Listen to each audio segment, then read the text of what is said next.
Hey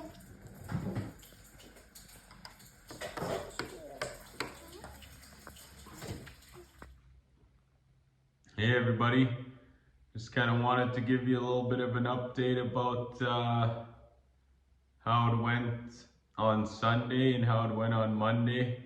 I think both times were pretty cool there. On Sunday we had just sort of a evening service there where we kind of learned a little bit about prayer and listening to the voice of God and what does that look like practically and how to do that practically, and that was pretty cool. And then I got invited to speak at Bible study in Yorkton at the Family Worship Center, and that went really well.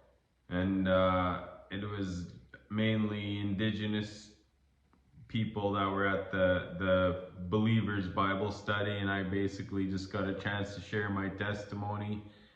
And anytime I share my testimony in front of Indigenous people, I just see, I see they just relate with my story so much, and because all our stories are very similar, and every time I do it in front of Indigenous people, I just cry with them, because I could see when they're hearing and listening to my story, they're like crying the whole way through. And then we invited people to come get prayed for, and it was really cool just praying for people and just feeling God's heart for them. And a couple people came from the church and helped us pray with people, and I won't name names because I don't want to get in trouble. And but yeah, so it was really cool just to just to see God move, and I'm looking forward to this Sunday night to see kind of what happens. I hope it's a continuation or a building upon of the first kind of teaching and stuff on the Holy Spirit. But and a couple of things, it's time change in Manitoba, and you just get so tired. And then we went into kind of a deep prayer time on Sunday, and then I shared my testimony on Monday night, and then we prayed for people, and you just get worn down, you just get drained so fast. And and then you're back into work, and you're just all over the place emotionally. But so today it's Friday, and I'm working at one of our rental properties in town. We bought this property 2 years ago. Just a cool story about this place. I remember when we bought it, and one of the elders of our church kind of heard that we bought the building, and he just wanted to just come tell me some stuff about it. I guess originally this property was the Free Methodist manse. So the first minister, Roblin, came and this is where he lived, and it was owned by the Free Methodist Church in town.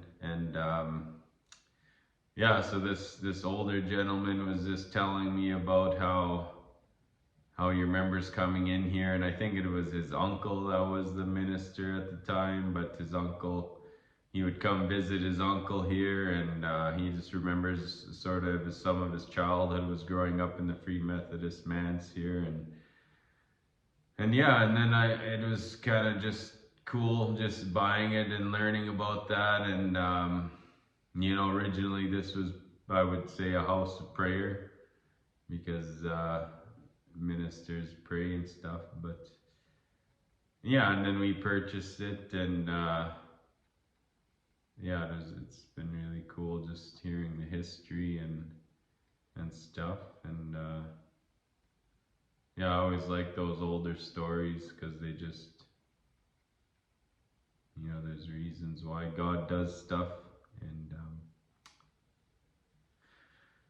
yeah, so we're currently renovating it. We got a little bit ways to go, and we need to get it rented out so we can start getting some income off of it. But yeah,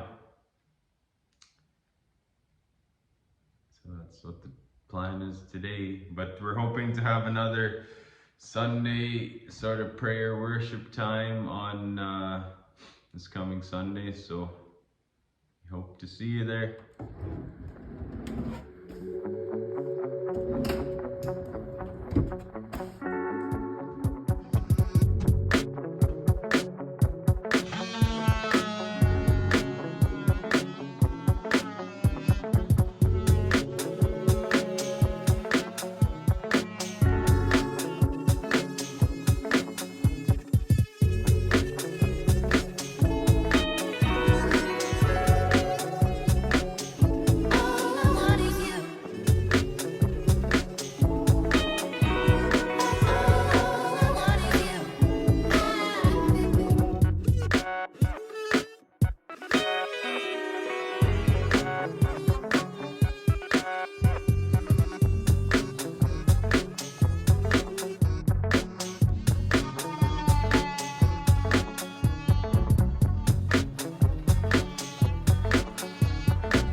Yeah, I'll just show you what I'm doing here. I built some drawer runners for this cabinet here. That's over, I don't know how old it is, in the 70s probably. But that one spot there,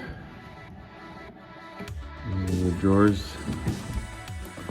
This one spot here has a it used to be an old cutting board that slid in and out of here, so that piece of wood there is in the way. It needs to look like that, so that's what I'm up against right now, just cutting that out of there.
There we go.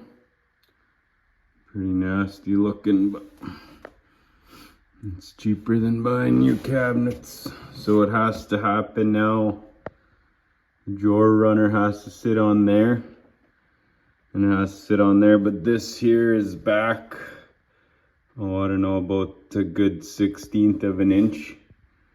It needs to be flush, and instead it's back, so I have to fur that out, and I got a thin piece of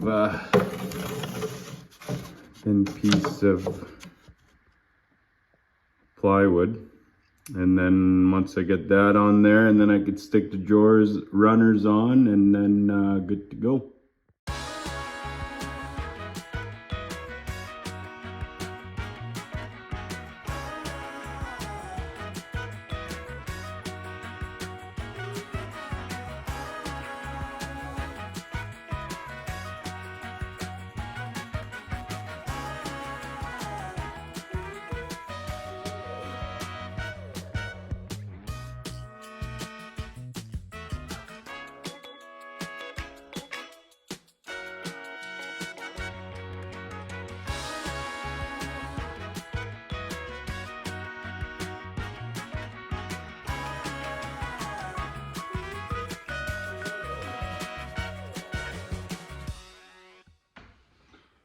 Yeah, so I'm going to attempt to tell a story again and just sort of share what I feel the Lord's kind of been speaking to me about the last couple days as I try to put this drawer runner in. But yeah, so I was kind of listening to worship music one night, and I kind of stumbled upon this sermon from this old preacher. And he was talking about the prodigal son, and it's found in Luke, I think. And basically the story is about these two sons that both are coming into an inheritance. And then the younger son says to the dad that he doesn't want to wait for his dad to die before he gets his money. And so he basically tells his dad that he wants his money, and his dad gives him the money, and he goes away to a far land and wastes it all and finds himself sort of at his wit's end and giving up. And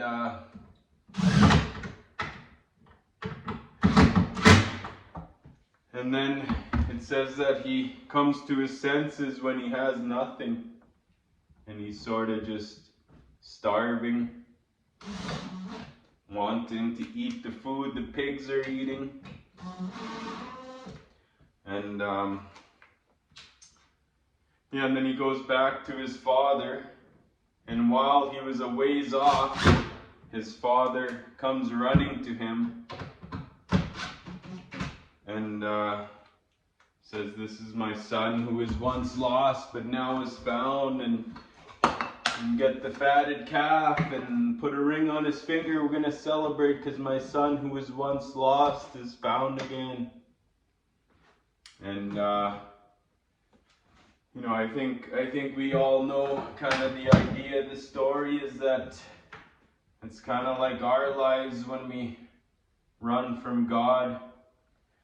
We find ourselves in a pretty desperate situation. And then when we come back to him, he's always there ready to accept us back. And but as I'm kind of listening to this preacher talk about this story, I'm just sort of thinking about you know, how that could also apply to you know, the plan that God has for your life.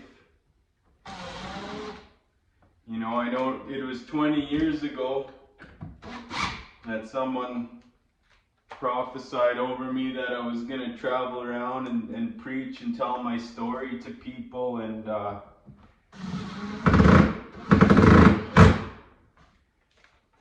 always thought it was going to happen way sooner, and it was 20 years ago. And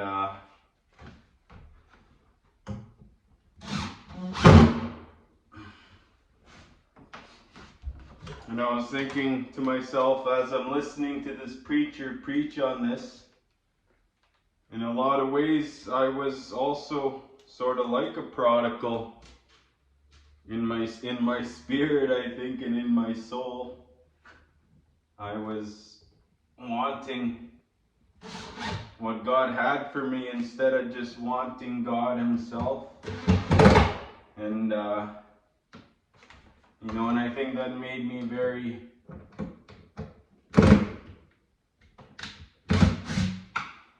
maybe upset or with God, or upset with the church maybe, and in a lot of ways I was sort of like that son that said, "Hey God, I want everything you have for me now, and I don't want to wait." And yeah, it's still something I'm trying to process and think about, but yeah, I just wonder how many other people are out there that God has said something about your life, and you automatically think, all right, I want what you have for me, God, and we don't realize that what He really wants for us is us just to be with Him, to know Him, to love Him, to be loved by Him most of all. And yeah, just something I've been thinking about there. We could go to church and come to church and worship God, and and outwardly we have this picture of being a good Christian person, and but inwardly, as we're sitting in our pews and chairs, we could be prodigals in our heart, and we could be distant from God, even though we're sitting right in church. And yeah, that's just something I've been thinking about. How maybe in those 20 years of waiting for God to do something in my life, I was more wanting the thing God had for me instead of wanting to be with the Father Himself. So yeah, over and out.